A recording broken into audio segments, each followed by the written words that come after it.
I don't know. Have a good day. Hello again.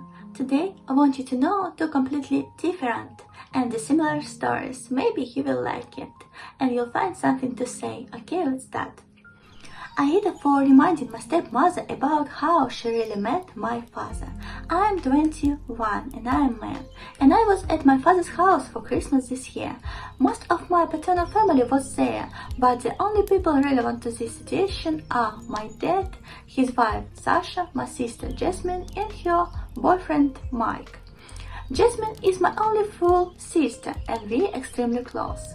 She is currently 3 months pregnant, which obviously isn't ideal since she is only 18, but I'm going to support her regardless. I don't like her boyfriend, but he is good to her and able to provide for her and the baby. Sasha has always hated Jasmine. No one has any idea why, and my dad prefers to ignore it. After the Christmas dinner, Jasmine, Mike, my dad, Sasha and I were clearly up when Jasmine suddenly felt nauseous and went to sit down. Mike went with her. This is when Sasha decided to begin talking badly about her for being a pregnant teen and for being unmarried. She then started saying that she thinks that Jasmine got pregnant on purpose because Mike's family is wealthy, which doesn't make any sense since our family is well off too. Sasha is known how saying horrible things to get a reaction, so I was ignoring her, so was my dad, until she asked me how I felt about my younger sister having a child with someone older than me, literally only 4 months older than me. At this point I was done, so I stopped washing the dishes and I told her to shut her mouth because she broke up my parents' marriage. That's when my father finally decided to get involved, but I went on and reminded Sasha of the fact that when Jasmine was little, she was in hospital a lot, and she, Sasha, was one of the nurses that cared for her on the ward, and she began an affair with my father. I also decided to remind her of how her eldest child, my half-sister, was born 8 months after she married my dad. The situation devolved into shouting, and turns out a lot of my paternal family didn't know the truth about how my dad and Sasha met. I ended up leaving, so did Jasmine and Mike, and a few other people.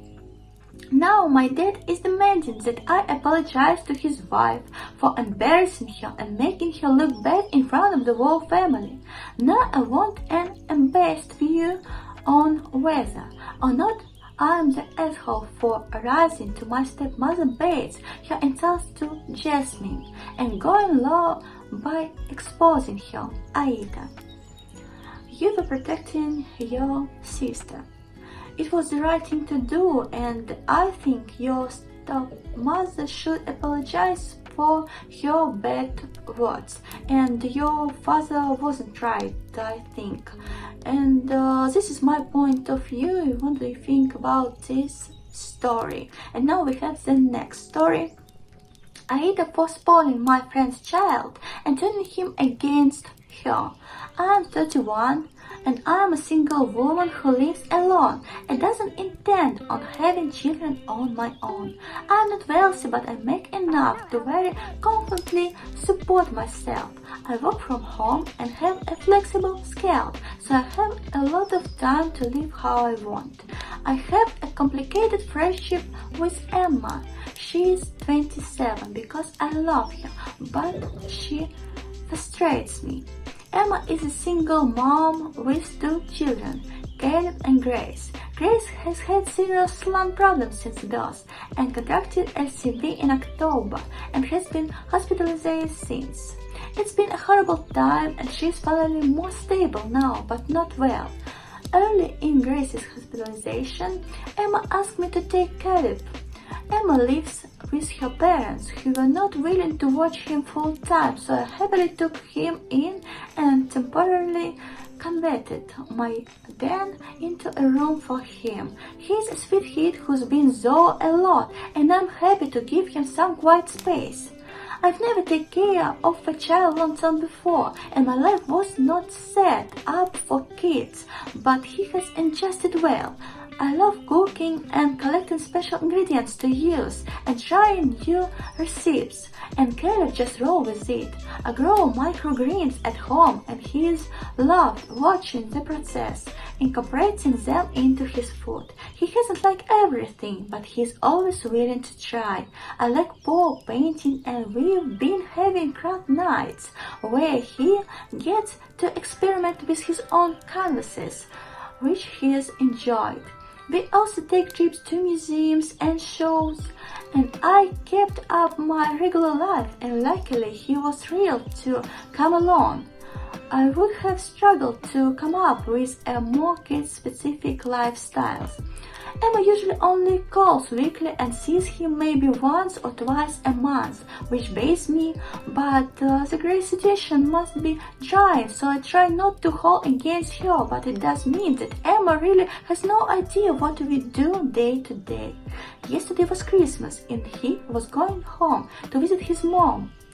I sent him with his gifts, shoes and books, plus gifts for his mom and sister. His grandma dropped him off last night. It didn't really say much to me, which was weird.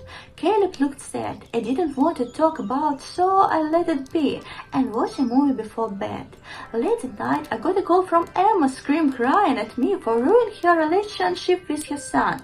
I guess it didn't go super well, and she felt that Caleb is now spoiled because of me, and that what she can provide is no longer good enough for him. He wants to make kimchi with her. He wants to get a cat. He didn't want the mac and cheese his mom made for him. When Emma gave him a new coloring book, he told her about the painting instead and asked her to get the supplies so they could do it together when he went back home. He asked why she never takes him to museums. I was so thrown off by the screaming that I yelled back and told her I wasn't going to downgrade my love to suit her expectation, and she hung up on me. I feel guilty now. I really hadn't considered how I could be affecting Caleb's taste long term, but I think she should have thought about that herself. She knows how I live. What do you think about and thank you for your attention.